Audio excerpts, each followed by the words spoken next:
Então, gente, enfim, boa tarde a todas e todos. Hoje, com muita satisfação, o curso livre Tópicos em Economia Política Mundial recebe a professora Regimeire Maciel para a discussão do tema Economia Política e os debates no campo dos estudos de gênero. A professora Regimeire é graduada em Ciências Sociais pela Universidade Federal do Maranhão. Ela fez o seu mestrado e o seu doutorado em Ciências Sociais pela Pontifícia Universidade Católica de São Paulo, pela PUC São Paulo. Atualmente, a Regimeire é professora adjunta dos bacharelados em Ciências e Humanidades e do bacharelado em Políticas Públicas da Universidade Federal do ABC, e professora permanente do Programa de Pós-Graduação em Economia Política Mundial, também da Universidade Federal do ABC. Ela coordena o Núcleo de Estudos Africanos e Afro-Brasileiros, o NEAB, também vinculado ao FABC. E ela tem atuado principalmente nos seguintes temas: relações raciais no Brasil, políticas públicas de ação afirmativa, relações de gênero e feminismo negro. Regimeire, com muita satisfação, mais uma vez que a gente te recebe, agradeço o seu interesse e a sua disponibilidade.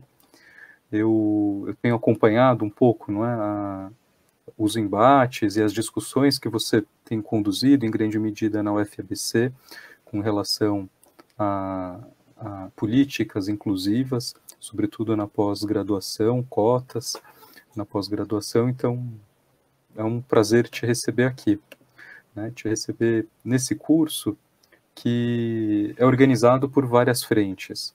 Né? Então, é organizado pelo Programa de Pós-Graduação em Economia Política, da UFABC, é organizado pelo Bacharelado em Ciências Econômicas, que esse ano faz 10 anos, e esse curso também aparece como uma das atividades comemorativas do BCE. Também foi organizado pela Associação Brasileira dos Economistas pela Democracia e pelo Sindicato dos Metalúrgicos do ABC. Regimeire, fica à vontade. Muito obrigado. Muito obrigada, Gabriel. Obrigada a todo mundo que está acompanhando, né? Quero cumprimentar todo mundo que está nesse processo de organização, como o Gabriel mencionou, todos esses atores mencionados pelo Gabriel. E quero dizer que é uma satisfação também estar falando, né, para os alunos, para a comunidade do nosso programa de pós-graduação. Né? Gostaria de, inicialmente, né, destacar aqui esse debate que eu me propus, né, inclusive com este tema mais aberto, com essa proposta mais aberta, essa proposta que eu coloquei para o Gabriel, né, não necessariamente a gente vai conseguir dar conta nesse debate, mesmo tendo um pouco mais de tempo, né, de trazer, né, os principais, digamos, dilemas ou questões que estão colocadas nesses estudos, né, nos estudos mais recentes no campo do gênero, né, nos estudos de gênero. Né, são muitos debates, eu entendo que alguns deles, né, interessam diretamente, né, a área de economia política mundial, interessam a qualquer área, obviamente, mas interessam diretamente à economia política mundial, né, e me dispus, né, a fazer aqui um debate mais específico, trazendo duas problemáticas ou um tensionamento que tem sido muito acionado, né, tem tido muita visibilidade nos debates sobre gênero, que tem a ver com quais são as categorias, quais são as noções que são tomadas para pensar as desigualdades de gênero, para pensar a realidade de gênero nas sociedades contemporâneas. Né? Então, é um debate no campo teórico e no campo político, né? Considerando que a produção política, a produção teórica no campo de gênero é fundamentalmente uma produção feita por feministas ou pelos estudos feministas, né? Então, inicialmente, eu já destacaria isso, né? As leituras feministas, de modo geral, elas tendem a produzir tensões e tendem a possibilitar transformações dentro de diversas perspectivas teóricas. Isso é fato desde que a gente, né, consiga, desde o momento para onde a gente consegue olhar, né, no processo no processo embrionário mesmo da organização das mulheres, de organização daquilo que vai se chamar feminismo, mesmo para uma leitura feminista concentrada, ou quase exclusivamente concentrada no Ocidente, em algumas partes da Europa ou nos Estados Unidos.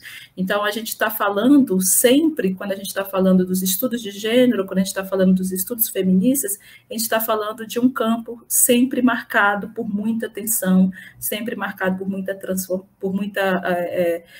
disputa e sempre marcado por uma perspectiva, por uma vontade de transformar, de possibilitar, de construir outras leituras sobre ou os mesmos problemas, ou sobre aqueles problemas, aqueles aspectos que são relacionados à vida, inicialmente das mulheres, e depois, né, de todos os grupos que possam ser inseridos, que passam a ser inseridos, né, dentro dos estudos de gênero, que passam a ser tomados dentro dos estudos de gênero. E essa é uma característica do campo, né, como eu estou dizendo, é uma característica do campo, é uma característica da luta feminista de modo geral, e aí estamos entendendo aqui, já adianto, né, que essa produção teórica, essa produção que gera tensão, que gera transformação, é uma expressão da luta feminista, né? E essas tensões e essas disputas, né, essa expressão dentro do campo feminista, né, estão, sobretudo, ligados à necessidade de entender o que produz e como se enfrenta a desigualdades pautada na condição de gênero, pautada na identidade de gênero. Esse, digamos, é o ponto de partida, ressalvadas todas as diferenças, os aspectos que distinguem os vários feminismos, nos vários contextos históricos, nos vários tempos, né, há um ponto de partida que se não comum, mas muito presente, muito identificado ao processo inicial de mobilização e de produção de uma reflexão sobre a realidade, inicialmente das mulheres, né? O que produz, né, o que gera essa desigualdade, o que gera esse tratamento desigual, o que gera a opressão de gênero e como é que ela pode ser enfrentada, tá?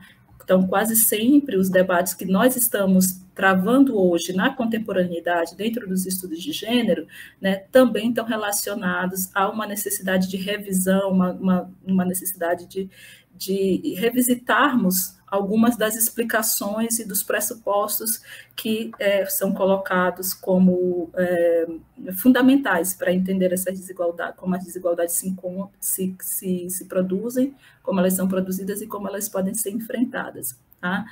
E dentro dessa proposta, eu quero, dentro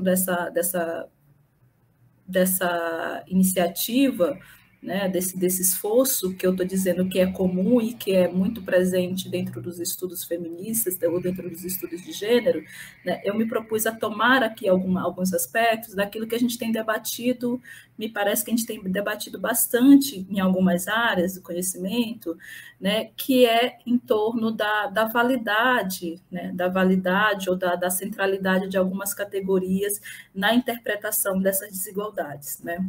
Isso é uma realidade para outros momentos, mas eu diria que nesse momento a gente está bastante interessado, enquanto pesquisadores da área de gênero, em, né, discutir os limites, né, os potenciais e os limites de algumas dessas noções. Então, certamente, quem tá ouvindo, acompanhando essa discussão aqui, deve, nos últimos tempos, mesmo que não seja especialista, que não seja estudiosa da área de gênero, deve ter se deparado com um debate sobre interseccionalidade, né? Alguma referência a essa noção deve ter ouvido, né? Assim como também, né, deve ter ouvido uma referência à ideia de reprodução social, né, de reprodução social dentro das leituras feministas, né? Então, como é que essa noção, por exemplo, né, de reprodução social é tomada, ou foi historicamente tomada pelas feministas, e como é que hoje a gente vive um processo, digamos, de refinamento, de transformação dessa percepção, para, né, inclusive, para que essa noção seja tomada, inclusive, como possibilidade de preenchimento das lacunas, das deficiências apontadas em outras perspectivas interpretativas, em outras perspectivas analíticas. Então, eu vou muito de forma bastante inicial, como eu indiquei, né, tentar estabelecer algum desses debates, algumas dessas implicações, né? Porque eu acho que ela nos diz muito, esses debates entre a validade ou não de determinadas noções, de determinadas categorias, vai nos dizer muito, esse debate vai nos dizer muito, né, de como a própria luta, né, a luta pela igualdade de gênero, a luta pela eliminação ou minimização da opressão de gênero tem se dado neste momento, nesse contexto histórico. E aí, de onde é que parte, né, esse conjunto de tensões, esse conjunto de questionamentos em torno da validade, das potencialidades, dos limites de algumas noções explicativas para a desigualdade de gênero? Então, é comum nos estudos de gênero, ou mesmo em outras leituras que não estão concentradas no estudo de gênero, é comum partirmos de uma compreensão de que há uma crítica, né, bastante acentuada ao marxismo, né, ali que nos estudos de gênero mais detidamente a gente vai estar falando do contexto da década de 70, meados de 80, né, há uma crítica em relação à dimensão explicativa, né, a capacidade explicativa do marxismo para a desigualdade de gênero, né, claro, há uma crítica, digamos, generalizada, há uma crença numa sociedade pós-capitalista, né, nos debates de gênero, assim como nos debates, né, também sobre raça, sobre outras questões ligadas a discriminações estruturais, há uma crítica muito direta à centralidade da classe, né, e isso se deve também à influência da perspectiva chamada pós-estruturalista, né, e há, né, nesse contexto também, né, dentro dessa transformação que a gente vai ter uma abertura para outros grupos, uma abertura para outras leituras dentro dos estudos de gênero. Então, o contexto, né, de onde parte, ao qual a gente pode identificar esse conjunto mais geral, né, de debates sobre as potencialidades, sobre os limites, essa crítica para dentro do feminismo, digamos assim, né, é um contexto que está muito relacionado a outras transformações dentro da própria produção, da produção intelectual de modo mais geral. Tá? Então, assim, o avanço de algumas leituras, o avanço de algumas perspectivas analíticas vai contribuir, né, para que outros estudos, para que outras leituras em torno da questão de gênero tenham espaço, né, avance. Então, a gente tem o avanço dos estudos centrados na teoria queer, a gente tem os grupos, né, grupos, por exemplo, ou grupos que hoje a gente identifica a chamada quarta onda feminista, são grupos que estão nesse contexto, questionando os limites dos estudos de gênero, questionando por que esses estudos, por que essas leituras dizem respeito a apenas uma parte do mundo, por que essas leituras partem apenas de determinados pressupostos teóricos, por que essas leituras ignoram, né, história, condição espacial, condição étnica, condição racial de determinadas mulheres. Tá? Então, o que nós estamos vivendo hoje, discutindo, né, com muita vontade, com muita intensidade, a questão da interseccionalidade, a questão da teoria da reprodução social, né, em certa medida está conectada a esse processo de questionamento que está lá identificada numa leitura que só menciona, ou que só dá conta do chamado feminismo ocidental, num contexto ali que é chamado de segunda onda do movimento feminista. Tá? Então, eu diria que para as questões que a gente quer trazer aqui, né, o ponto central desse contexto, dessa organização, é essa disposição, né, eu vou dizer disposição entre aspas, essa abertura entre aspas, né, que o campo feminista vai possibilitando a determinadas compreensões, a determinados grupos, a leituras distintas, a leituras que vão se distinguir daquilo que vai ser chamado de feminismo hegemônico, tá? Porque passa-se a reconhecer que há sim, né, um conjunto de leituras mais estreitas, né, dentro do feminismo. Passa-se a reconhecer que, por exemplo, mesmo dentro do chamado feminismo socialista, a uma leitura, né, que toma a classe de uma perspectiva mecânica, e tomando a classe dentro de uma perspectiva mecânica, ligada especificamente, exclusivamente à dimensão econômica, você perde a chance, né, de que essa noção possa ser uma noção central para pensar a realidade de mulheres que, por exemplo, são pobres e são racializadas, de mulheres que são pobres, mas também têm outros atravessamentos, enfrentam outras condições na vida social.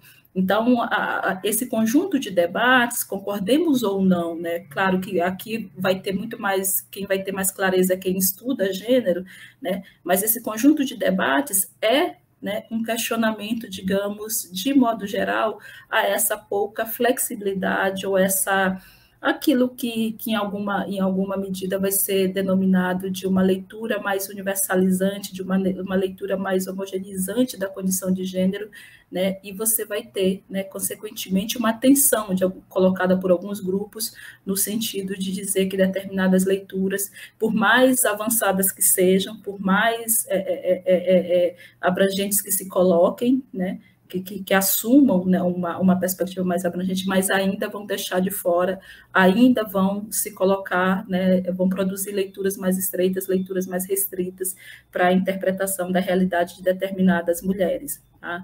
E esse debate dentro do marxismo é um debate, entre as feministas marxistas, é um debate central, tá? Porque para as feministas marxistas, né, para as feministas socialistas deste contexto, né, está muito evidente o que explica a desigualdade, a opressão vivenciada pelas mulheres.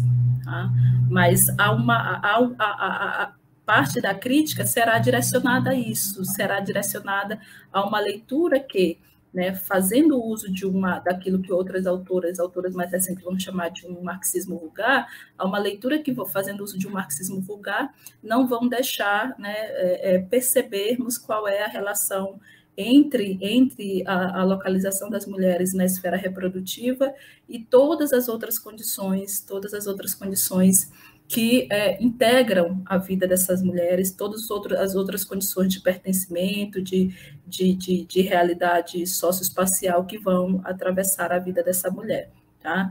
Então, tem uma pesquisadora italiana chamada Cinzia Arruza, que ela vai dizer que nesse período, né, quando a gente está falando da década de até meados da década de 80, ela vai dizer que é nesse contexto que vai se fazer um debate grande em torno da relação entre patriarcado e capitalismo. Tá?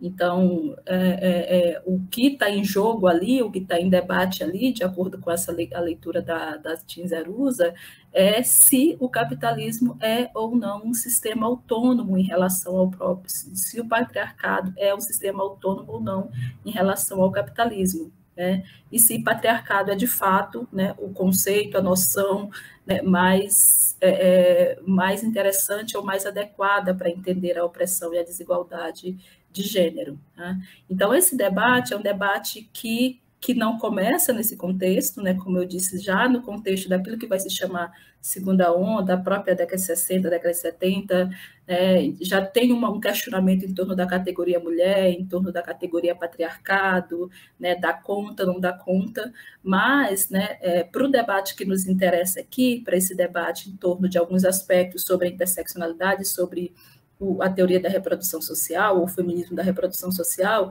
interessa bastante, né, essa relação, né, o debate em torno dessa relação que a Arruza disse que vai se concentrar aí até meados da década de 80, né, várias feministas tentando entender, vários estudos tentando entender como é que efetivamente capitalismo e patriarcado estão relacionados, né, porque parte dessa discussão vai ser o próprio questionamento a uma produção de feministas socialistas que já que fazia uma leitura, como eu disse antecipadamente, como eu disse anteriormente, que fazia uma leitura, digamos, mais mecânica, né, da vida das mulheres, da realidade vivenciada pelas mulheres. Tá? Então, se entendia que essa leitura feita pelas feministas socialistas, né? Não dava conta no sentido de você ainda ter muita dificuldade de entender, né, o que gera essa opressão. Ok, nós conseguimos identificar a localização das mulheres na estrutura da sociedade capitalista, né, mas temos dificuldade de entender por quê? Por que são elas que desempenham majoritariamente os trabalhos que estão concentrados na chamada esfera reprodutiva? Tá? E o que a gente tem, né? Eu comecei falando que queria trazer alguns elementos desse debate mais recente, né? O que a gente tem hoje, né, é um aumento dessa tensão, é um aumento desses questionamentos que estão identificados, né, aí a década de 80, né? Por que a gente tem um aumento? Exatamente porque nós temos uma ampliação desses grupos, né, desses, não só quantitativamente, mas qualitativamente, esses grupos estão ocupando determinados espaços, esses grupos que são hoje chamados, né, não é consensual esse enquadramento, mas esses grupos que são identificados a chamada quarta onda do feminismo, né, eles estão tomando como referência, né, experiências, né, experiências de gênero, debate em torno da condição e da identidade de gênero, que nunca foram, ou que foram parcialmente ou precariamente inseridos dentro do feminismo hegemônico. Então, talvez o que nós temos hoje de aumento dessas tensões diga respeito a essa resposta insuficiente dada nesse período, nesse tempo todo, pelo feminismo hegemônico, né? Sobretudo para esse feminismo hegemônico que toma como referência, né, o chamado norte global. Tá? Então, nós temos um terreno fértil, né, digamos, para a consolidação de algumas explicações, né, que vão ser lidas como mais condizentes, como mais adequadas, mais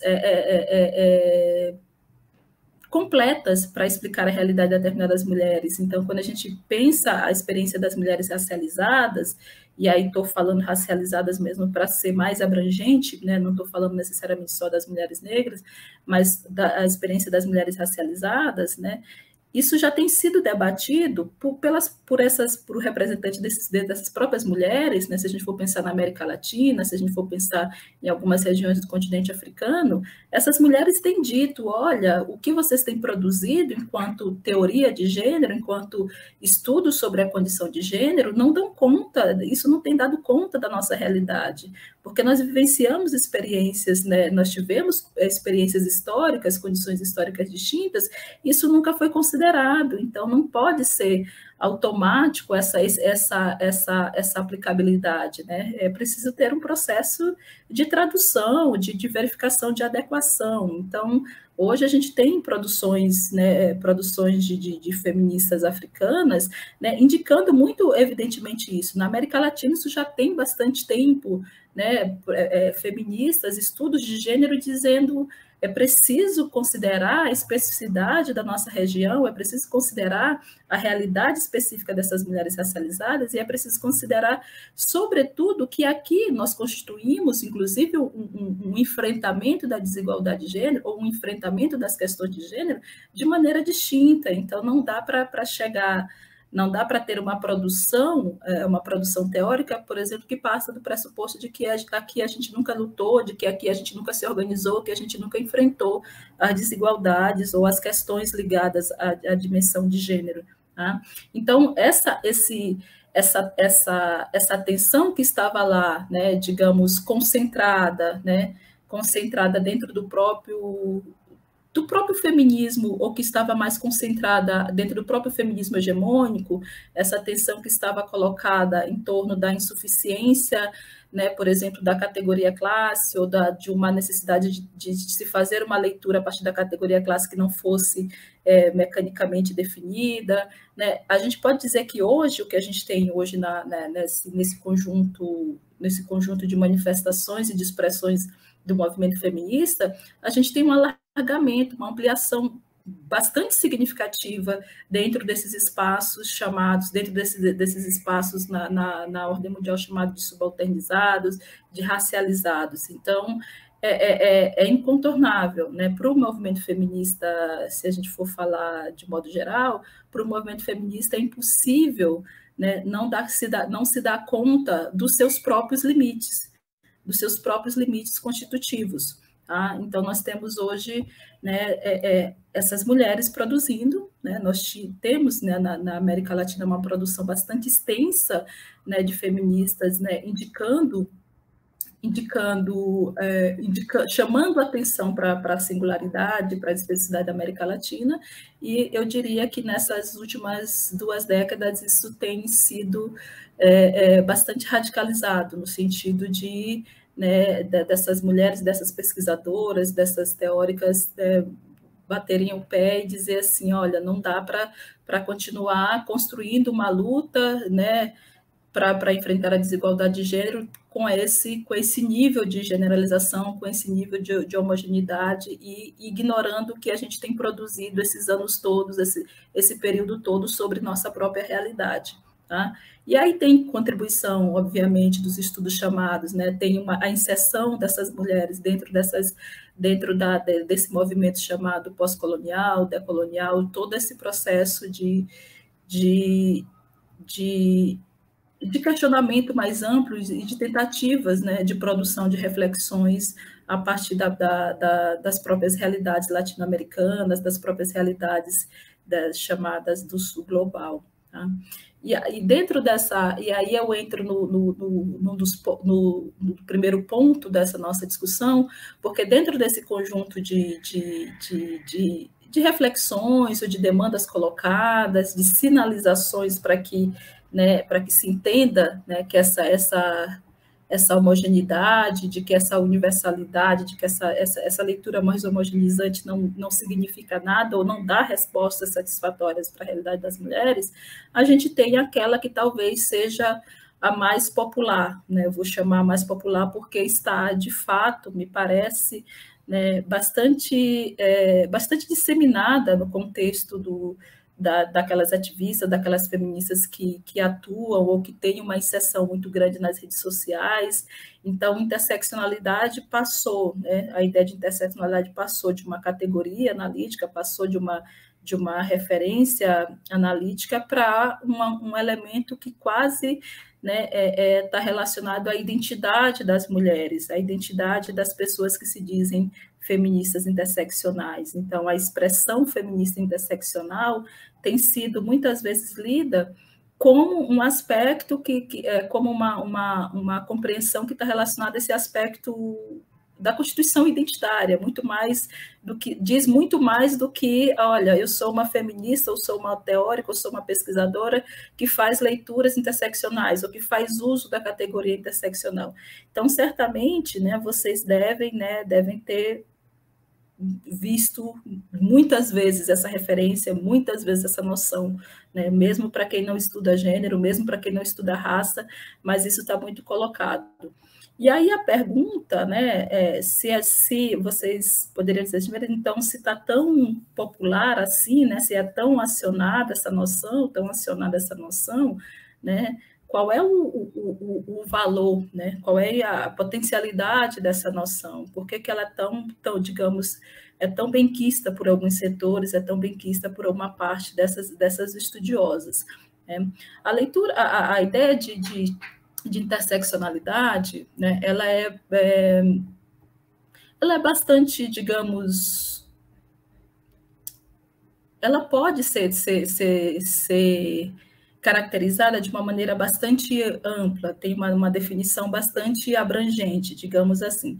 Por que eu estou chamando de bastante abrangente? Porque antes de nós termos, né, uma leitura interseccional, antes de nós termos uma noção de interseccionalidade, o próprio conceito de interseccionalidade, né, as feministas, algumas feministas negras, sobretudo, vão dizer assim, olha, nós já fazíamos uma leitura interseccional, nós já tínhamos uma atuação política interseccional. Então, nos Estados Unidos, por exemplo, né, a Patrícia Hill Collins, né, a Angela Davis, então, a gente vai ver nessa compreensão do que é interseccionalidade, e vai encontrar, né, reflexões chamando a atenção para isso. Olha, as feministas negras, né, as feministas latinas, no contexto dos Estados Unidos, já tinham uma prática política interseccional. Elas já faziam, né, uma leitura da realidade considerando as diferentes categorias que atravessam ou que fazem, né, que definem o lugar da mulher negra na sociedade estadunidense. Então, a gente tem iniciativas, quase sempre nesse conjunto de iniciativas, se lembra do coletivo Combahee River, né, e se fala, né, de outras ações de feministas negras, de ativistas latinas, né, no contexto dos Estados Unidos, que tinham, né, essa intenção, que tinham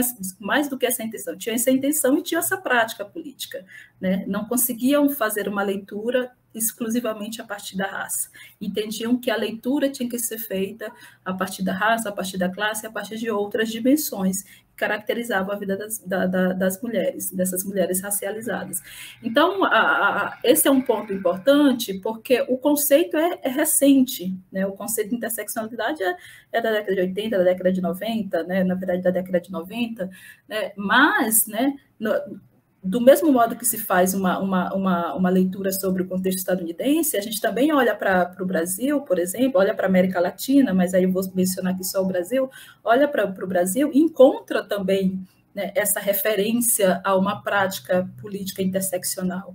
Né? O movimento de mulheres negras no Brasil, na década de 80, quando começa a constituir as suas organizações autônomas, né, quase sempre a referência, no momento em que elas vão vão fazer alguns encontros específicos, no momento em que elas vão definir algumas pautas específicas para a sua atuação, elas estão fazendo referência, né, elas estão fazendo a referência a essa necessidade de articular, né, de articular raça, de articular gênero, de articular classe, exatamente porque elas tomam a decisão de constituir movimentos autônomos, porque não se sentiam, né, não se sentiam representadas dentro do feminismo, que não considerava a sua condição racial, e muitas vezes dentro do movimento negro, dentro do movimento antirracista, que não considerava a sua condição de gênero. Tá? Então, o movimento de mulheres negras no Brasil, o movimento que a gente chama de primeira geração, esse movimento que começa a se articular lá na década de 70 e que vai resultar na constituição de diversas organizações negras na década de 80, tem como uma das suas características esse elemento, essa necessidade de você considerar que essa mulher negra, né, que era objeto, alvo dessa atuação política, é uma mulher negra atravessada, é uma mulher negra que tem uma realidade, né, uma realidade atravessada por diversas questões.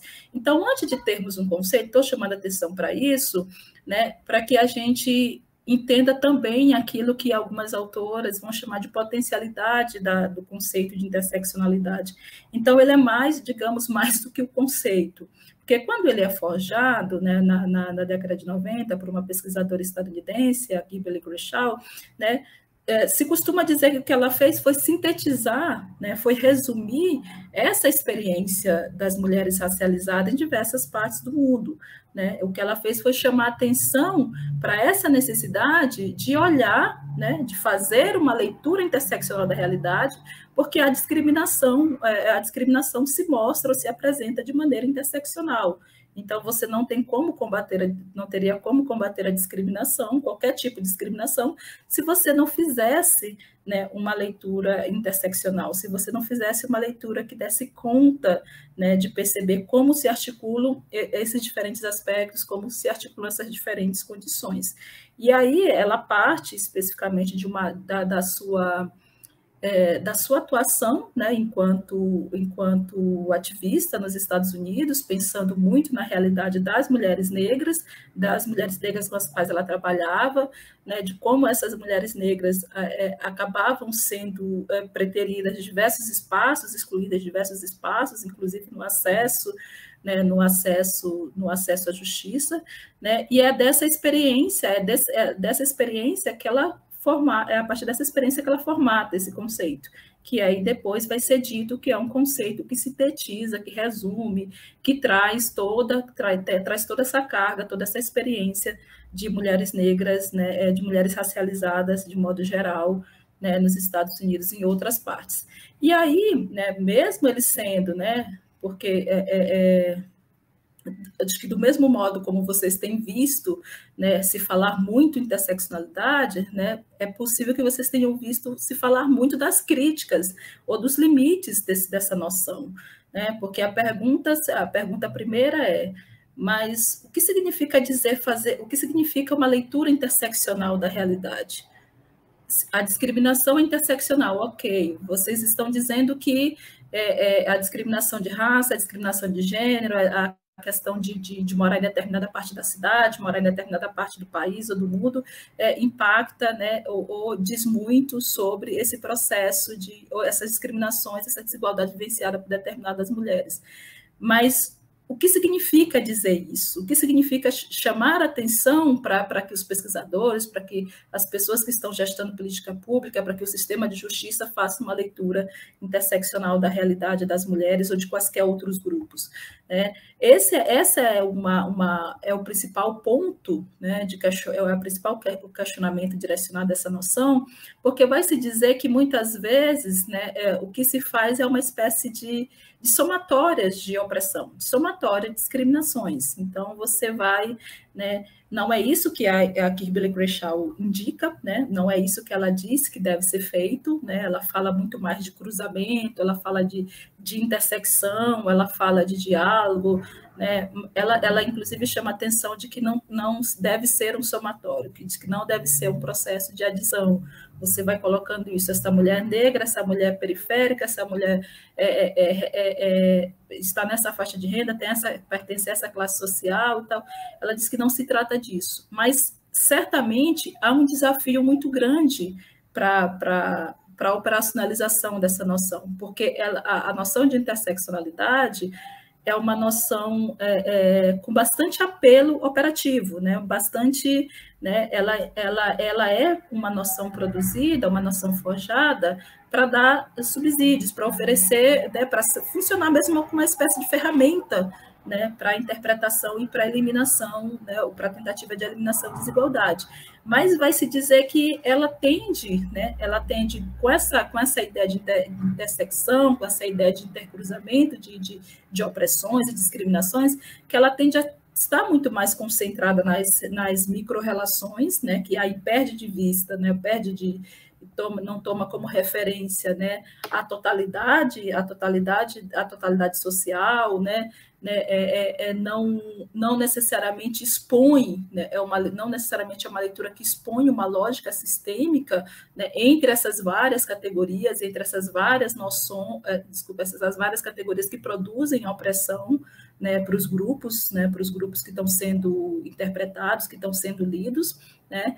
E vai se dizer, basicamente, né, que falta, então, uma linha teórica para definir como é que essas relações, como é que essas diversas opressões estão ligadas, né? O que relaciona, né? Como é que eu faço, de fato, uma leitura interseccional? Como é que eu faço uma leitura que não hierarquize, né? Que diga que essa opressão é mais importante que a outra, né, que não coloque né, uma como uma determinante, uma como aquela que puxa as demais, uma como aquela que vai, né, enquadrar todas as outras opressões. Então, tem algumas, eu diria que tem, de fato, me parece, algumas imprecisões, né, em relação a esse processo de intercruzamento. Estou chamando de imprecisões, né, porque talvez seja a palavra que defina melhor esse conjunto de críticas.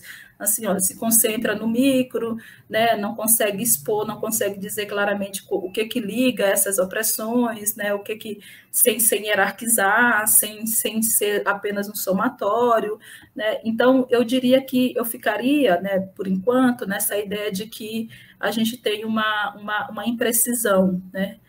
Quais são os tipos de opressão, por exemplo, que eu posso considerar? Então, para fazer uma leitura interseccional. Né? Na leitura de modo geral que se tem da noção de interseccionalidade, a princípio qualquer opressão poderia fazer parte de um conjunto, né, de opressões a serem lidas a partir de uma perspectiva interseccional.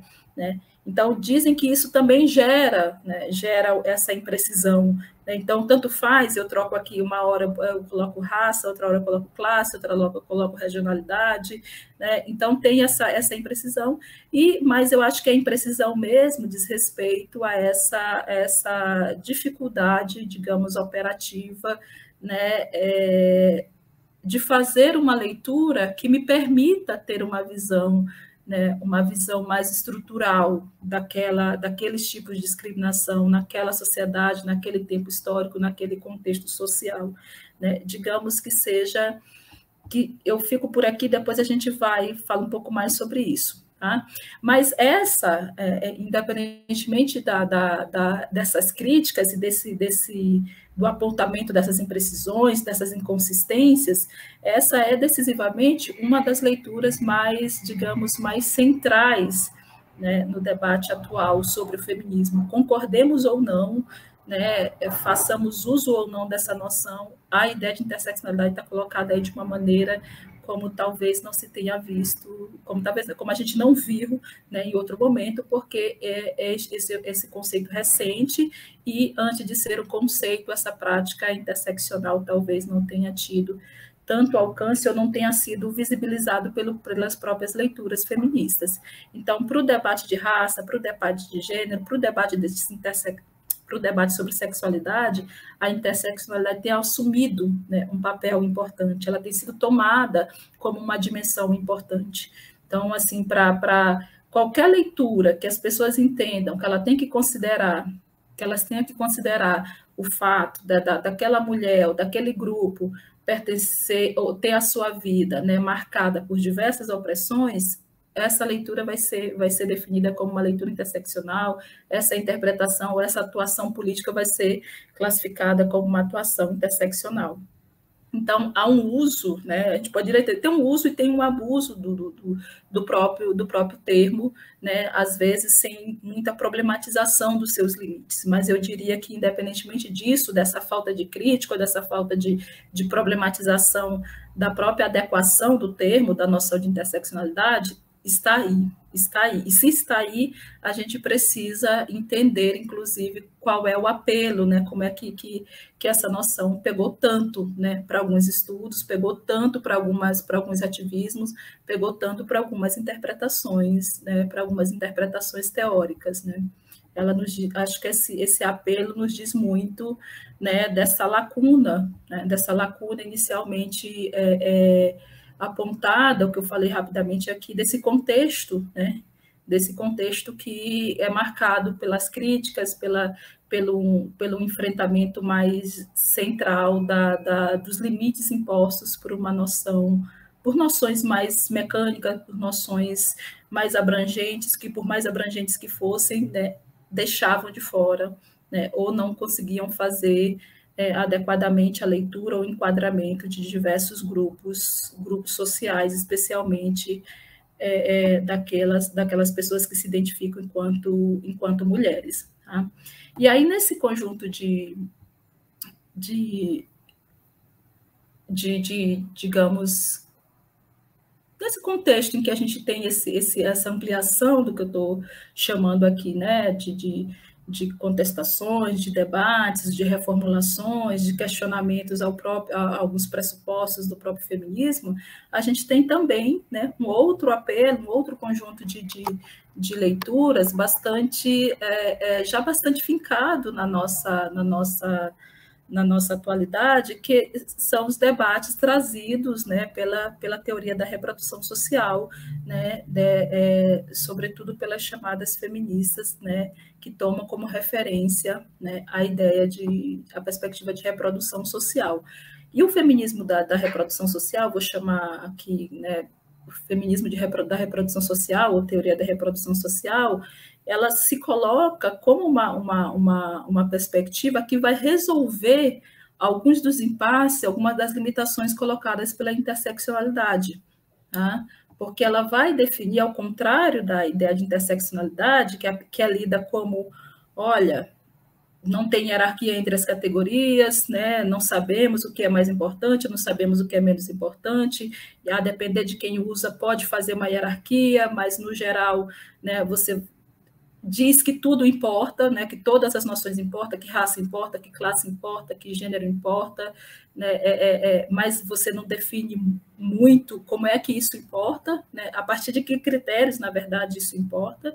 E aí a ideia de reprodução social vai, né, em certa medida não, muito decididamente, vai estar colocada, vai estar referenciada na ideia de trabalho, tá? Nas condições de trabalho, nessa ideia de uma atividade humana prática, concreta, né, que é ampla, que é contraditório, mas que está muito, né, ligada ao que é fundamentalmente aquela definição do Marx, né, para o trabalho, né, a ideia de que é mesmo, né, a primeira premissa de toda a história humana, né. Então, a ideia de reprodução social, né, vai tomar como ponto de partida, né, a ideia de trabalho, nessa ideia de que seria o trabalho, né, que reuniria toda a experiência vivida, né, que seria o trabalho que faria a mediação, né, da realidade histórica, das condições históricas das sociedades, da sociedade capitalista. Tá? E aí essa leitura, essa centralidade do trabalho, essa importância, né, a ideia de trabalho, está muito relacionado àquilo que já está nas feministas socialistas, né, da década de 70 em diante, né, mas aqui, né, vai revelar muito mais, né, segundo as teóricas do feminismo da reprodução social, aqui o esforço vai ser para entender que esse trabalho, né, ao revelar a organização da sociedade capitalista, né, ao nos permitir enxergar como a sociedade capitalista está organizada, vai revelar muito mais como as mulheres estão, né, como é que as mulheres estão, como é que elas são oprimidas, como é que se produz a opressão direcionada às mulheres. Tá? Então, aquilo que estava nas feministas socialistas, de que, assim, olha, o ponto as mulheres ocupam, né, a esfera reprodutiva, as mulheres são as responsáveis majoritariamente pelo trabalho doméstico, esse trabalho não pago, esse trabalho precarizado, esse trabalho que não gera valor. Tá? Quando nas últimas décadas a teoria da reprodução social vai se consolidando, né, a partir dessa leitura feminista, né, elas vão dizer que só dizer que esse trabalho é um trabalho, só inverter essa lógica e dizer que o trabalho doméstico é produtivo, também não resolve muito, né, o problema. Tá? Porque o ponto não é só dizer que esse trabalho tem sentido, ou que esse trabalho é fundamental para a reprodução da força de trabalho e para a continuidade e para a manutenção da exploração. Tá? Então, a ideia de reprodução social, ela vai, né, partir dessa leitura de uma leitura marxista, mas ela vai, todo o tempo, as teóricas da reprodução social vão estar, né, empenhadas em dizer que um marxismo ortodoxo, um marxismo vulgar, não vai compreender, né, as dinâmicas, né, o quão essas dinâmicas específicas da reprodução social, da esfera da reprodução social, são significativas, né, para a continuação do sistema, para a manutenção do sistema, e como as mulheres estão nessa esfera, né, e como isso, né, vai revelar o caráter, a intensidade, o jeito como essa desigualdade que as afeta é construída. Tá? Então, a vantagem, digamos, da reprodução social, né, se a gente for pensar nessas teóricas que são a Titi Bhattacharya, a Arusa, né, elas vão falar de uma possibilidade de você ter uma explicação não reducionista do próprio sistema capitalista. Tá? Então, essa ideia de não redução, essa ideia de não reducionismo, vai ser muitas vezes, ou de forma muito enfática, acionado por essas interpretações, para dizer que é preciso olhar, né, a própria forma como se caracteriza a sociedade capitalista, a própria forma como se interpreta esse processo de organização a partir do trabalho. Tá? Então, uma teoria, né, uma teoria da reprodução social que seja considerada unitária, que não separe, e aí, lembrando o debate que eu mencionei muito rapidamente, que eu acho que não cabe aqui, né, um debate da Tins Arusa, né, de assim, olha, tem se a gente não concebe, né, capitalismo e patriarcado como sistemas autônomos, e, pelo contrário, entende que a gente está falando de um sistema unitário, né, essa explicação a partir da reprodução social implica, né, implica uma compreensão, né, digamos, mais abrangente da lógica de acumulação, né, de uma maneira que não é mecânica, de uma maneira que não será mecanicamente, né, definida nos termos em que é por uma leitura mais ortodoxa, uma leitura mais vulgar. Então, a Arusa vai chamar a atenção dessa ideia da tese unitária, né, porque a intenção é tanto dizer que, olha, não nos interessa, por exemplo, uma leitura baseada na intersecção, né? Não daria conta também uma leitura baseada em termos que ela vai chamar, em termos daquilo que vai ser identificado algumas autoras francesas, né, de consubstancialidade, né? Nos interessa, ela vai dizer, interessa para aquilo que nós estamos chamando de feminismo da reprodução social, entender que capitalismo e patriarcado formam um mesmo sistema, né, que são articulados. Então, se eu consigo entender isso como um sistema articulado, se eu consigo entender isso como algo que se produz, né, que mutuamente se produz, eu não caio nas armadilhas, né, de ficar procurando saber o que precisa ser feito em determinada esfera para transformar a outra esfera. Tá? Então, a Arusa tem uma leitura muito interessante que ela vai dizer assim, olha, por parte de alguns marxistas, há uma distorção, né, da leitura do Marx, da separação do Marx em relação à esfera produtiva e esfera reprodutiva. E ela diz, isso para a gente não interessa, essa leitura, essa separação mecânica. Né? Segundo ela, o Marx não faz uma separação mecânica dessas duas esferas, mas ela vai dizer que algumas leituras marxistas sim, e que isso atrapalha a compreensão, né, da identificação e do enfrentamento das desigualdades vivenciadas pelas mulheres, porque o ponto é, né, a gente muda para o feminismo da reprodução social, você muda a realidade das mulheres, você muda enfrenta a desigualdade vivenciada pelas mulheres se você, né, ataca ou se você transforma a esfera produtiva. Né? Mas dentro dessa compreensão não quer dizer que está se falando que essa esfera né, que essa esfera não tem, que a esfera reprodutiva, onde as mulheres estão em sua maioria, onde está o trabalho majoritariamente desempenhado pelas mulheres, considerando a dupla jornada, a tripla jornada, isso não significa dizer que você está fazendo uma leitura, né, separando esses dois campos, tá? Então, para o feminismo da reprodução social, importa, né? E aí eu vou tentando encerrar. Para o feminismo da reprodução social, importa, né?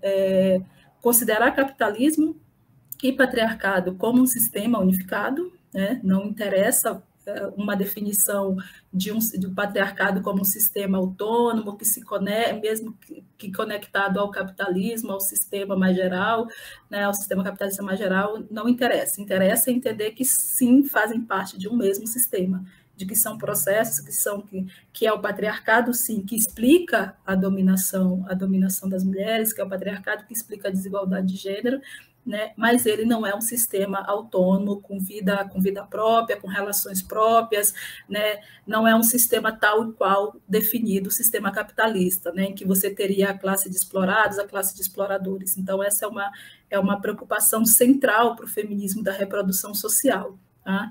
E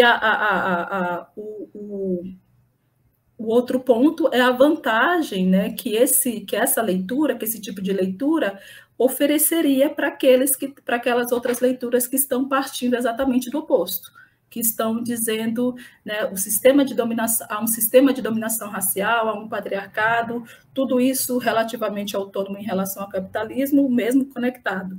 Então, a vantagem, isso não traria uma compreensão, não permitiria uma compreensão estrutural, um enfrentamento estrutural da desigualdade de raça e da desigualdade de gênero. Tá?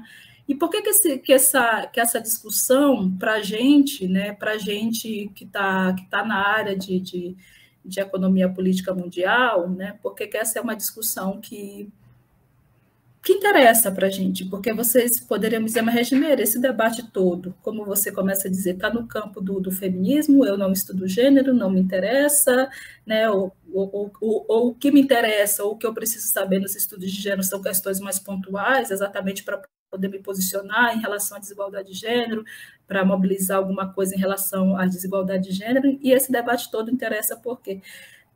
É difícil separar, e aí eu volto para o começo da minha fala, é muito difícil separar quando a gente está falando de debate de questão de gênero, assim como quando a gente está falando de questão de raça também, é muito difícil separar a produção teórico-política, né, da atuação política em si, né, da luta cotidiana, daquilo que cotidianamente é feito pelos movimentos que integram os feminismos, os movimentos antirracistas. Então, para o feminismo, né, quando a gente está falando de produção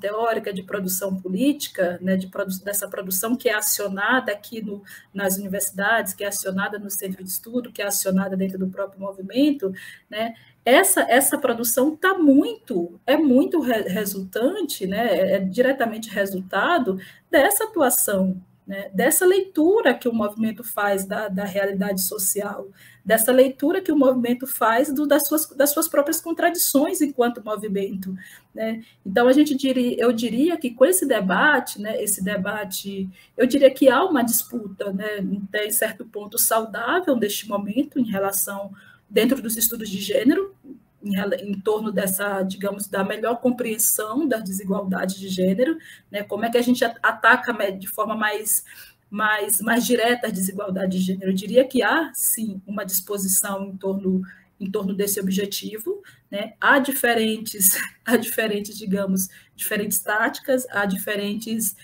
percepções de como isso vai se dar, né? Mas eu não vejo isso como necessariamente um problema, né? Dentro desses elementos que eu trouxe aqui, né, a gente vai ter uma divergência muito acentuada, me parece, em torno de matrizes explicativas, em torno de matrizes políticas, que vão sair muito de um debate emancipatório e que vão concentrar mesmo a atuação na esfera individual, na esfera da autopromoção. Olha, se a gente tiver mais mulheres no topo da empresa X, o negócio se resolve, que vão reduzir muito o debate a uma representatividade esvaziada, liberal mesmo, no sentido estrito do termo. Tá? Mas eu acho que enquanto estivermos ainda um pouco, né, no debate da interseccionalidade, no debate da reprodução social, da importância, né, de tomar como referência explicativa a teoria da reprodução social, eu acho que a gente tem ainda um debate bastante saudável, bastante produtivo para qualquer área de conhecimento, né, porque os estudos de gênero são campos interdisciplinares, são campos que vão cruzar, né, com outras áreas, com as áreas disciplinares, com áreas, né, mais abertas, áreas mais fechadas, né? Mas é um debate teórico, mas é um debate, sobretudo, político, né? Por mais espaço dentro do próprio feminismo, né? Das próprias interpretações feministas, e é um debate também político porque é uma tentativa, né? Continua sendo uma tentativa, na linha do que eu falei no começo, uma tentativa dos estudos de gênero, dos estudos feministas ocuparem, né? Tensionarem, né? Campos pressupostos bastante consolidados de conhecimento. Então, esse debate entre feminismo e marxismo, entre capitalismo e patriarcado, não é um debate de hoje, não é um debate que vai findar, é um debate que está muito colocado, como nós vimos diretamente no debate sobre reprodução social. Então, é um debate para ter mais espaço, é um debate para dentro do feminismo, mas também é um debate para fora do feminismo, para que esses estudos, para que a questão de gênero emplaque ou tenha mais espaço dentro de outras áreas de conhecimento, de modo geral. Tá? Então, assim, não dá, é como se nós disséssemos, por exemplo, e aí para a gente que é da economia política mundial, é como se nós disséssemos, ou é isso que esses debates estão nos dizendo, não tem como discutir os problemas de pesquisa, não tem como discutirmos as questões que são centrais ou que fazem parte do repertório da área de economia política mundial, ignorando dimensões como a questão de gênero, né? Eu não preciso dar conta de todos os pormenores dessa disputa, dessas diferenças teóricas, desse contexto teórico que produz essas diferenças, mas eu preciso me dar conta que essas tensões, né, estão dizendo muito, né, da centralidade, da validade, da importância da questão de gênero para interpretar a sociedade, para entendermos, né, a sociedade deste momento, a sociedade deste tempo, e a sociedade, né, essa sociedade que é mobilizada, né, nos nossos problemas de pesquisas, nas nossas áreas de atuação dentro da economia política mundial. Então, eu diria que para qualquer área, né, mas para essa área onde a gente está discutindo hoje, não tem como, né, não tem como mais a gente deixar isso como uma espécie de apêndice, assim, olha, é só desigualdade de gênero e raça, e desigualdade de classe e tal, e gênero, né? Passamos desse momento. Então, a gente precisa minimamente se dar conta, né, de como esse feminismo, de como essa produção em torno de gênero tem sido colocada como uma urgência e como isso tem diretamente informado ou tem condições de informar essa realidade contemporânea com a qual a gente está lidando. Então, é isso, Gabriel, e fico aqui à disposição para mais comentários. Ótimo, Regimeire. Muitíssimo obrigado. A aula foi excelente. Divido já com você de partida alguns dos comentários. Por exemplo, a Beatriz nos diz, excelente aula, obrigada. Assim como o Vinícius, não é? Muito boa aula, professora. E aí já começaram a chegar algumas questões. E aí, se você estiver de acordo, eu sugiro que a gente, na verdade, te pergunto, você prefere blocos de questões ou responder questão por questão, Regimeire? Pode ser bloco. Pode ser blocos, né? Tá. Então eu divido inicialmente duas questões que chegaram, que são as seguintes.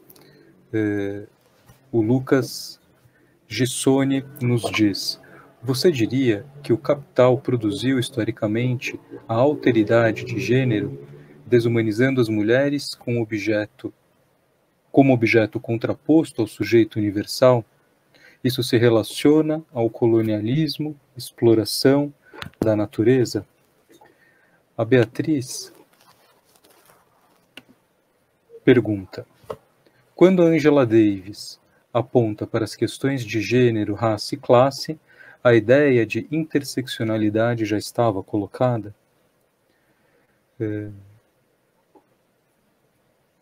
E o Alexandre fala o seguinte: excelente aula, muito obrigado, professora. Gostaria de saber se está acompanhando a vitória das mulheres na Argentina, não é? Aporte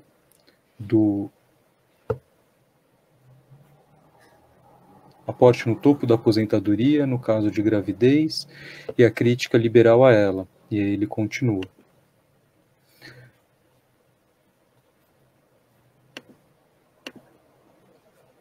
Esse seria um exemplo de como uma abordagem interseccional, no caso classe e gênero, pode levar à vitória?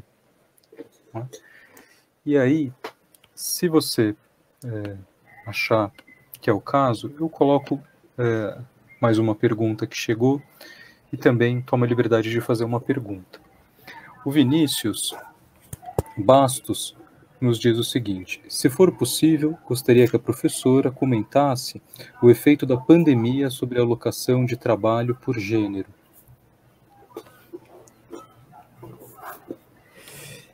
Além dessas perguntas, Regimeire, eu gostaria de aproveitar a oportunidade para conhecer um pouco e também dividir com quem nos acompanha, como estão as discussões na UFABC com relação às cotas nos cursos de mestrado e doutorado, e aí as cotas as mais diversas, não é? Ou seja, que envolvem pessoas com deficiência, pardas, indígenas, pretas, quilombolas, transgêneras, não é? E também as cotas relativas a refugiados.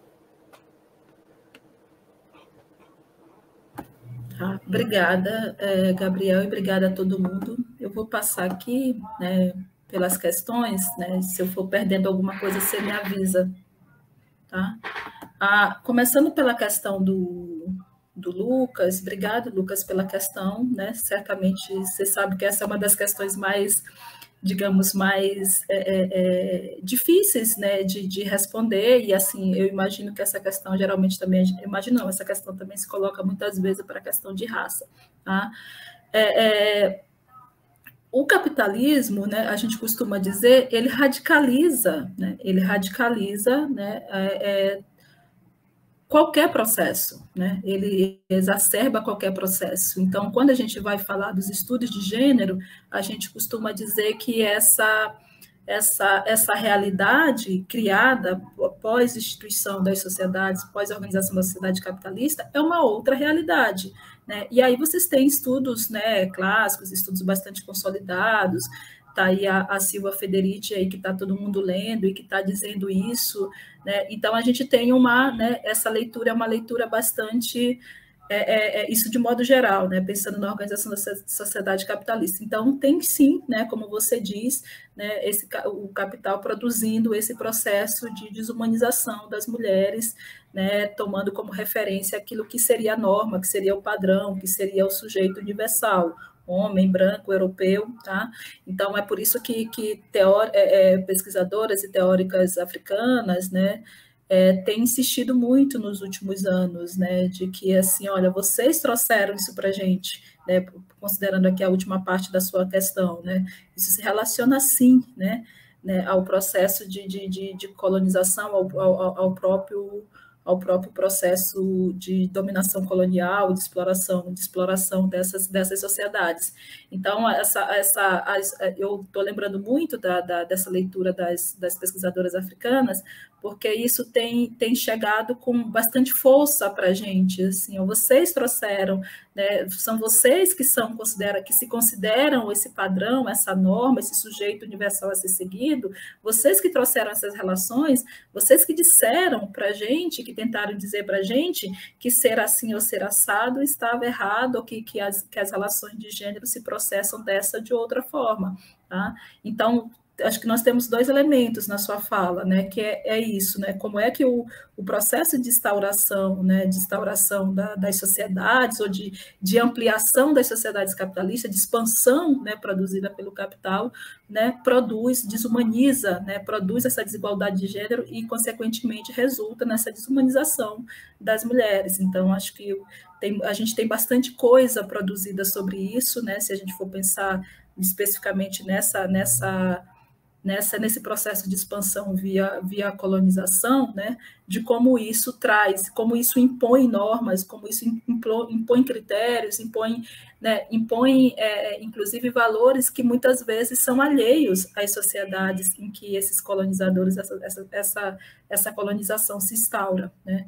Então, se eu entendi bem a sua questão, acho que ela trata desses elementos, né? Então, assim, a resposta é sim, e isso tem sido bastante dito de forma bastante assertiva, né, pelos estudos que vão entender que não é o que o capitalismo tenha criado, né, a desigualdade de gênero, a desigualdade de raça, né, há divergências, inclusive, não vou falar aqui da questão de raça, né, mas não é que tenha criado, né, a diferenciação de gênero, mas vai se dizer que sob o capitalismo, ou sob o processo de dominação colonial, para ser mais precisa, a gente tem, né, uma exacerbação, a gente tem uma imposição de normas e de valores, de referências, no que diz respeito ao que são relações de gênero, ao que deveriam ser relações de gênero, que vão, né, obviamente, ampliar ou garantir essa desumanização, para usar o termo que você traz na sua questão. Tá? A Beatriz pergunta, né, sobre a Angela Davis. Sim, né, ela está, né, apesar dela ser uma autora, né, uma autora marxista, e não está necessariamente, me parece, diretamente interessada nessa defesa da interseccionalidade, mas a leitura da Angela Davis é uma leitura considerada interseccional. Tá? Inclusive, ela faz parte, integra esse conjunto de mulheres negras estadunidenses que vão entrando nas universidades e que vão fomentando esse tipo esse tipo de debate, esse tipo de leitura. Né? O que vai se dizer hoje é que você tem uma perda da potencialidade dessa leitura interseccional, né? Uma potencialidade que estava colocada lá nessas experiências, que estava colocada nessas práticas interseccionais. Né? Então, essa produção que resulta desse momento, né, em que prática e teoria estão muito articuladas, em que essas mulheres negras estadunidenses estão indo para as universidades, estão formatando ou produzindo contexto, né, produzindo o caminho para a formatação desses conceitos, né, vai se dizer que isso vai, em certa medida, se perdendo. Então, quando a gente parece que a gente tem a formatação do próprio conceito de interseccionalidade, né, alguma coisa do ponto de vista do seu princípio emancipador, né, dos seus potenciais, alguma coisa já se perdeu. Tá? Mas a leitura da Angela Davis é uma leitura, né, uma produção, uma reflexão lida como uma leitura interseccional. Talvez não seja nos termos em que, por exemplo, a gente tenha hoje, né? Porque eu acho que hoje a gente vive um processo, como eu disse na minha fala, um processo, eu diria, de simplificação, né? Bastante exacerbada, bastante exagerada do que seria essa interseccionalidade. Mas enquanto categoria que tem um potencial, que tem uma marca, né, que traz na sua gênese essa marca da atuação de mulheres racializadas, eu acho que isso está, sim, né, na Angela Davis. Né? A outra questão do Alexandre, ele vai dizer sobre a questão da vitória das mulheres na Argentina. Eu não tenho acompanhado mais especificamente, Alexandre, mas você pergunta, isso seria um exemplo de uma abordagem interseccional, no caso classe e gênero? Um exemplo de como uma abordagem interseccional pode levar a vitórias. Enfim, eu não tenho acompanhado mais diretamente, né? Então não vou aqui explicitar, fazer comentários mais específicos sobre esse caso, né? Mas eu diria que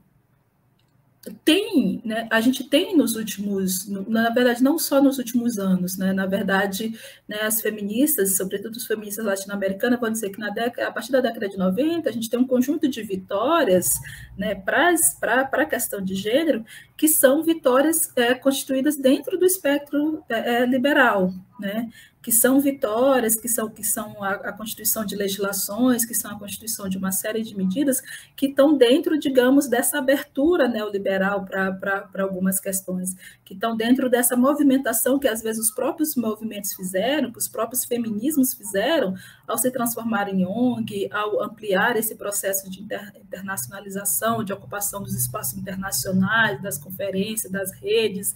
Então, a gente vive ainda isso, né? Digamos, um pouco esse processo de institucionalização a partir, né, de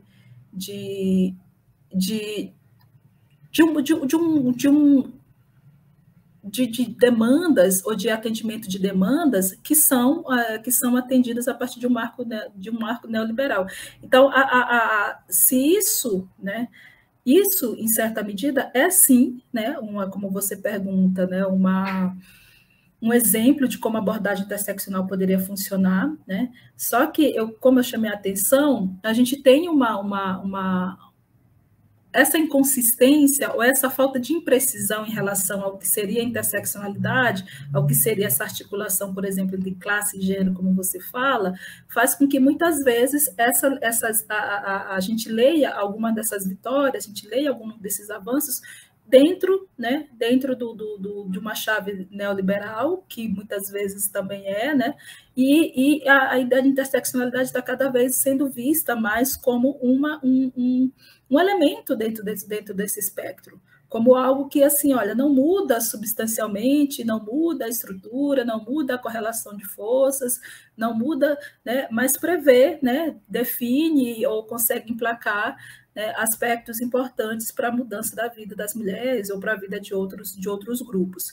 Então, eu diria que pode ser que seja, não sei te dizer que se é uma articulação boa, perfeita ou adequada entre classe e gênero na questão da Argentina, no contexto da Argentina que você traz, mas eu diria que a gente vem, né, de um conjunto digamos, vem até Bolsonaro, né? Depois de Bolsonaro a coisa piora bastante, mas vem pelo menos até Bolsonaro de um conjunto de vitórias e de avanços que estão dentro dessa leitura, que podem ser lidos dentro dessa leitura interseccional e que são necessariamente identificados a uma espécie de abertura neoliberal, esse avanço mais geral das políticas neoliberais e um processo de cooptação, um processo mesmo de chegada, né, de alguns movimentos ao próprio Estado, ou a transformação desses movimentos em ONGs e uma ampliação do diálogo com o próprio Estado. Tá? Eu precisaria ter mais elementos para falar especificamente do caso da Argentina, mas eu diria que me parece que está nessa chave, né, da questão dos limites da interseccionalidade e também dessa captura neoliberal da própria ideia, da própria noção do que seria uma leitura interseccional. O Vinícius pergunta sobre o efeito da pandemia na locação do trabalho, né, na questão do trabalho. Também a gente tem já bastante dados, Vinícius, né, sobre isso, né, e, na verdade, como a gente tem dito para outros processos também, a gente tem, na verdade, a pandemia como um processo que vai revelar, né, como uma transformação estrutural que vai revelar essas desigualdades que já estão colocadas aí. Então, seja do ponto de vista desse trabalho reprodutivo, já ocupado majoritariamente pelas mulheres, seja do ponto de vista por exemplo, de como essas mulheres estavam, né, sublocadas, subrepresentadas, ou estavam numa situação de precariedade extrema dentro do mercado formal, né? Então, a gente sabe que com o avanço do neoliberalismo, é isso que vai sobrar para determinados grupos, e é isso que vai sobrar para determinados grupos, e aí as mulheres estão entre esses grupos, mas que vão sofrer com essa precarização maior. Então, a pandemia revela muito isso, né? Revela isso, digamos, que está mais na esfera do trabalho reprodutivo, né? Do trabalho do cuidado, dessa coisa em casa, dessa coisa nas escolas, né? Dessa responsabilidade nas escolas, né? E revela essa precariedade que, assim, não revela, né? Não é que nós não soubéssemos disso, né? Nós sabíamos disso, né? Mas eu acho que os dados que têm sido produzidos para diferentes questões no contexto da pandemia têm colocado, né, tem evidenciado o quão, né, a desigualdade de gênero é central na nossa organização social, né? E também o quanto nós tínhamos avançado apenas timidamente, né, na tentativa de reverter esse quadro de desigualdade, né? Acho que a pandemia tem revelado isso para diversos grupos, e para as mulheres, infelizmente, não é diferente. E depois acho que vem a sua questão, não é? A sua questão, né, Gabriel, que você falou das cotas na pós. A gente está num processo bastante intenso de debate internamente na UFABC, algumas pessoas aqui devem estar acompanhando, né, que são da UFABC devem estar acompanhando. Na próxima quinta-feira vai ser feita a primeira discussão na comissão de pós-graduação, né, da ampliação da reserva de vagas para alguns grupos na universidade. Hoje, a universidade tem uma normativa que prevê a reserva de vagas para pretos, pardos, e indígenas e pessoa com deficiência, né? E a resolução que nós estamos propondo, eu estou falando o NEAB, Coletivo LGBT Prisma, né? Projeto de extensão Escola Pós-Graduar, Núcleo de Estudo de Gênero, Comissão de Pessoas Transgêneras, nós estamos propondo a ampliação da norma que já tem hoje para pessoas transgêneras, pessoas refugiadas e quilombolas, né? Então, a resolução que vai ser discutida na quinta-feira está ampliando a reserva de vagas que já está em vigor para esses grupos também, e está definindo um percentual mínimo de vaga, que é o que não tem hoje. Hoje nós temos a obrigatoriedade para pretos, pardos, indígenas e pessoas com deficiências, mas cada programa define o percentual, e na normativa que vai ser votada na quinta-feira, que vai ser discutida na quinta-feira, a ideia é que isso seja definido na resolução geral que valha para toda a universidade. Eu entendi que essa questão que o Gabriel traz tem muito a ver com esse debate que nós estamos fazendo aqui, né, que eu termino falando sobre por que é interessante para a gente, né, estar conectado, ou estar minimamente inteirado de algumas discussões, né, sobre gênero. Não, o que a gente tem analisado de modo geral nos últimos anos é que, sobretudo, as universidades, né, as instituições de ensino superior de modo geral, mas as universidades, sendo, né, a principal instituição do nosso ensino superior, elas têm se transformado muito com o ingresso, né, na graduação já de determinados segmentos.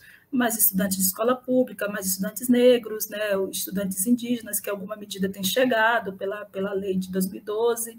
Né? Então, isso tem, né, repercutido, né, do ponto de vista dos temas, das linhas de pesquisa, da articulação política. Né?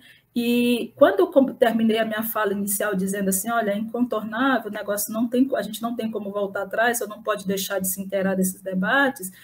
Eu acho que a discussão sobre cotas que está sendo feita hoje na UFABC diz muito também sobre isso, né? Sobre o quão as nossas universidades estão comprometidas ou não com a inserção desses grupos, porque não é automático. Então pessoas transgêneras vão produzir sobre questão LGBT ou questão ligadas à sua própria trajetória, à sua própria existência. Né? Não é automático, claro, mas imagina-se que a presença de determinados grupos, a presença de determinados sujeitos nas universidades tende a forçar, né, as universidades, os nossos programas de pós, a repensarem, né, aquilo que é valorado é desvalorizado, né, que é valorizado é desvalorizado na hora que a gente monta uma disciplina, na hora que a gente define quais são os temas, as coisas a serem lidas no processo seletivo, na hora que a gente define os nossos grupos de estudo, na hora que a gente define os nossos seminários. Então, acho que esse debate essa pergunta que o Gabriel traz é fundamental para a gente, porque nos faz pensar, né, como é que o debate de gênero, e o debate de gênero talvez seja a questão de gênero e sexualidade, talvez seja a questão que mais vai impactar na discussão que a gente vai fazer a partir de quinta-feira, né, porque está mais ou menos pacificado o debate em torno de cotas para pessoas negras, para PCD e para indígenas, mas para pessoas transgêneras, não. A gente entendeu que ainda não. Então, a gente vai ter, né, me parece, a gente está se preparando para isso, esperemos que não, mas a gente está se preparando para que tenha alguma reação, porque é um debate que a gente que tem alguma familiaridade com o tema, com os estudos de gênero, com os estudos de sexualidade, a gente entende como fundamental, mas uma parte da comunidade, uma parte das pessoas que constituem ainda o ensino superior, que constituem as nossas universidades, ainda vê isso como algo que não impacta, como a condição de gênero, a identidade de gênero como algo que não impacta na determinação, que não determina, o que não influencia na hora de acessar a universidade. Mas a gente entende que cada vez mais isso tem se revelado. Né? A gente está falando de um grupo extremamente, quando a gente está falando de pessoas transgêneras, de um grupo extremamente vulnerabilizado socialmente, exatamente porque são discriminados, né, por serem pessoas transgêneras. Então, para a universidade, né, é fundamental entender isso, entender por que devem entrar e como é que essa entrada, esse ingresso, pode transformar politicamente, academicamente, o seu interior, né, os seus programas de pós. Então, é essa a nossa expectativa, de que a gente consiga fazer esse debate de uma maneira qualificada, né, mesmo enfrentando os conflitos, mas que a gente consiga fazer esse debate de uma maneira que as pessoas entendam isso, que a gente não tem como não debater, que a gente não tem como não prever, né, a reserva de vagas ou um incentivo ao ingresso, ao acesso de pessoas transgêneras, considerando essa realidade social em que elas se encontram, essas condições sociais produzidas para, né, cada vez mais precarizar a sua existência. Ótimo, bacana, Regina. recebemos mais algumas perguntas. Eu gostaria, se você estiver de acordo, de dividir, não todas, mas dividir duas delas com você, e aí concluímos aqui esse primeiro momento do nosso encontro. Tudo bem? Podemos? Então, a Jéssica Nagasaki nos diz o seguinte: a autora Lélia Gonzalez trata da questão de gênero e raça no Brasil de forma enfática. Ela seria uma das autoras marxistas que se enquadra no feminismo da reprodução? E a Gabriela, ela pergunta o seguinte, Gabriele, desculpe, pergunta o seguinte: por um lado, temos críticos ao feminismo interseccional, por ser amplo e não olhar as especificidades.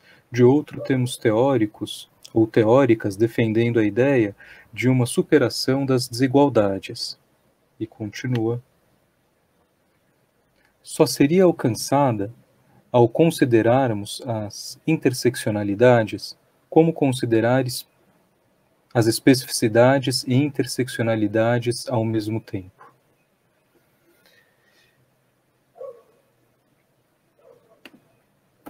Obrigada, Gabriel. Obrigada, Jéssica. A Lélia, na verdade, eu não enquadraria a Lélia em nenhuma dessas matrizes, né, explicativas, né, mas se costuma olhar para a Lélia como uma das precursoras do debate sobre interseccionalidade no Brasil. Então, pesquisadores que estudaram a Lélia, que escreveram a biografia, o Alex Hattis, a própria Flávia Rios, né, eles têm, né, feito uma leitura da obra da Lélia como uma produção, né, a obra da Lélia como uma obra que sinaliza, né, os pontos que seriam os pressupostos que seriam centrais no debate sobre interseccionalidade no Brasil, porque ela era uma autora que tem diálogos com diversos campos, né? Então ela é sim uma autora que tem uma imersão no marxismo, mas ela tem também em outros campos, né? Mas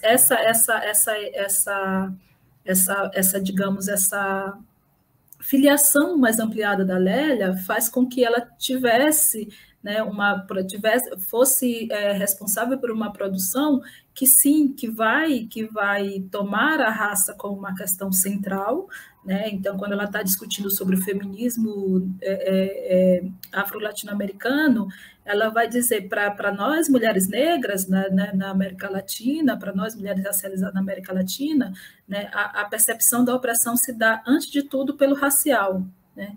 E aí não é uma hierarquização, não é dizer que essa é uma dimensão mais importante, mas é porque ela é uma autora bastante preocupada em dar uma centralidade à raça como uma referência explicativa para as experiências, né, africanas nas Américas, para a forma como as sociedades latino-americanas, as sociedades americanas de modo geral, mas sobretudo, né, essa América afro-latina, essa América latina para a qual ela olha, né, como a raça tem uma dimensão, né, tem um lugar importante, tem um lugar central, é uma referência que não se pode abandonar para pensar, né, o jeito como essas sociedades se constituíram. Tá? Então, eu diria que eu ficaria com essa explicação do povo, que é bastante... Né, que se debruçou de forma muito sistemática sobre a obra da Lélia, e diria que ela é uma precursora desse debate sobre a interseccionalidade, porque ela está, sim, no âmbito do movimento de mulheres negras, ela ajuda a constituir organizações de mulheres negras, e ela está bastante preocupada em dizer, né, em dizer assim, olha, a gente não pode deixar de fora a questão de classe, a gente não pode deixar de fora nenhuma dessas dimensões que são centrais na configuração, ou na formação da sociedade brasileira, né? Então, quando ela está olhando especificamente também para a realidade das mulheres negras, ela está enfatizando isso. Então, eu diria que ela está nesse lugar, né?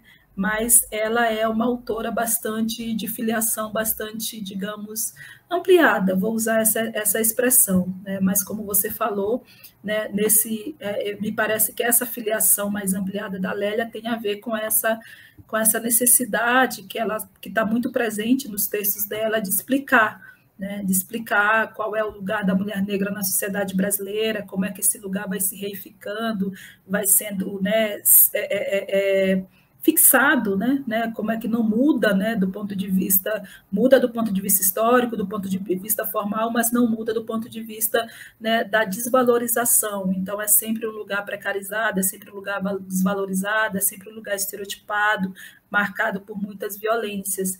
Então, ela é interessada nessa, digamos, nessa explicação.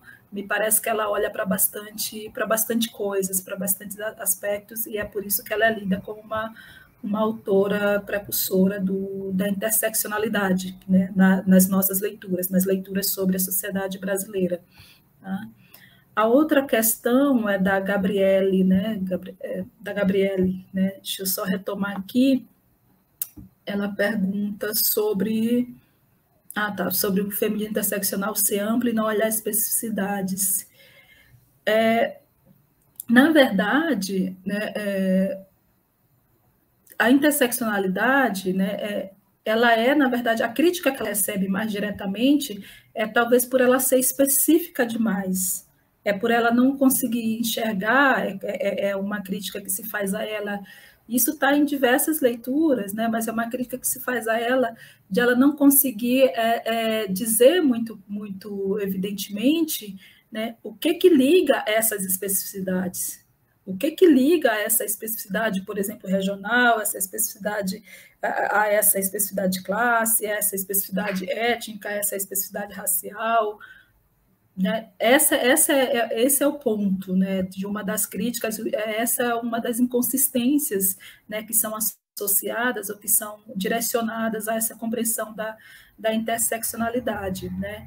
E, como você falou, assim, a expectativa de uma análise interseccional é dar conta de dizer que as coisas não são hierarquizadas, de que as opressões não podem ser lidas de maneira hierarquizadas, de que não tem essa de que a classe vale mais do que a raça, ou vale mais do que o gênero, que isso vale mais não é uma sobreposição ou uma somatória de opressões. Esse é o exercício que se coloca, né, que é colocado pelo próprio conceito.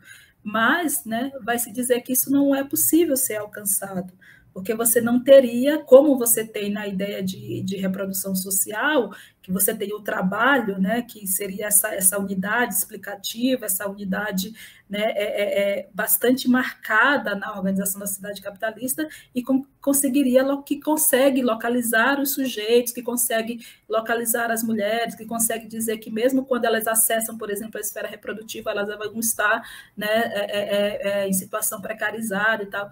Vai se dizer que na leitura interseccional isso se perde, né? Porque é como se você estivesse falando das caixinhas, né? Estivessem falando das várias especificidades que podem ser montadas aleatoriamente, né? Podem ser combinadas aleatoriamente, né? E você perde não teria chance, né, de fazer uma leitura, digamos, mais sistemática, né? Mais sistemática da realidade social, tá?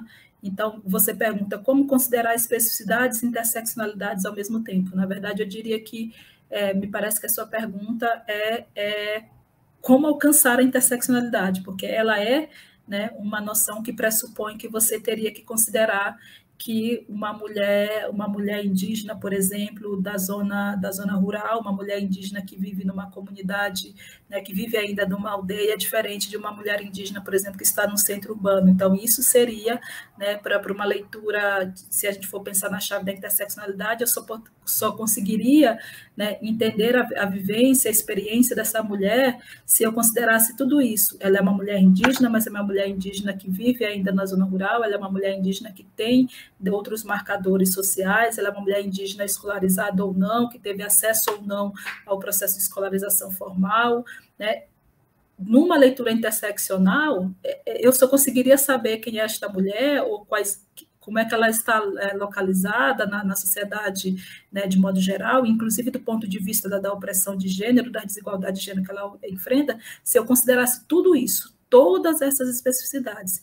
E o ponto né, de um ponto de vista operacional, como é que isso seria possível, né, digamos assim. Não sei se eu te respondi bem, Gabriela. Gimeire. Ótimo, acho que respondeu muito bem. Eu acho que esse curso ele foi excelente para mim, eu aprendi muito. E, mais uma vez, aprendi muito aqui com a sua aula. Eu vou brigar por essa disciplina nos próximos anos. E a aula foi muito bacana. E, não por acaso, né, as reações foram muito boas. E aí eu divido algumas dessas reações com você. Aqui, parabéns, professora, nos diz a Cimere. O Edilson nos diz, obrigado, professor, um debate fundamental e permanente. A Gabriele nos diz, muito bom. O Liodoro escreveu, muito boa aula. A Jéssica, excelente aula. O Dário também, ótima aula, obrigado, professora. O Leonardo, também, excelente aula. E, dentre outros comentários, o Vinícius agradece a aula, assim como a Beatriz, não é? Assim como outros colegas, a Luana e o Rafael. Então, Regimeire, mais uma vez foi ótimo, fico muito agradecido, e você levantou questões fundamentais que eu acho que fomentam discussões que devem ocupar cada vez mais espaço, né, nas nossas preocupações. Então, foi de fato muito proveitoso. Então, encerramos. Agradeço também, agradeço, Gabriel, obrigada. Obrigado a você. Então a gente encerra por aqui e aí vamos para o nosso segundo momento. Encontrar o pessoal. Tá bom? Até. Até já.